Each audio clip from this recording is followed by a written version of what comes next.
Скажите, пожалуйста, вы считаете это какой-то политической подоплекой или... Конечно, я считаю, что это политическая подоплека, это попытка препятствовать тому, чтобы я стала депутатом. С чьей стороны? Со стороны государства? Я не Властей? знаю, с чьей стороны, может это оппоненты, я не знаю.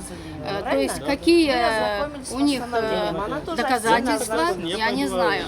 Если они считают, как в постановлении написано, что там произошел разговор с кем-то, да, но извините меня, это монтаж. Монтаж.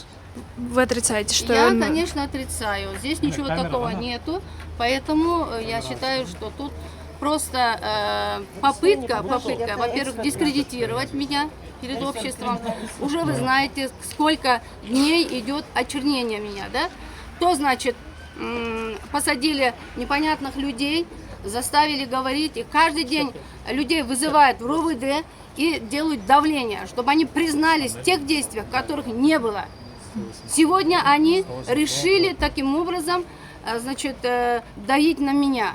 Но у меня есть иммунитет, я очень хорошо знаю права. Но когда иммунитета не вводят, ну пускай меня посадят за то, что я выдвинула свою кандидатуру в депутаты. Значит что, женщины не могут быть депутатами? Я так понимаю? Или что я сделала неправомерного? Что это за слово? Подкуп или еще другое? Извините меня, подкуп должен быть на месте, значит, когда передают деньги, вот тогда это я понимаю подкуп. А просто делать домыслы, сделав монтаж этого телефонного разговора, я считаю, что это просто некрасиво и несправедливо. Спасибо.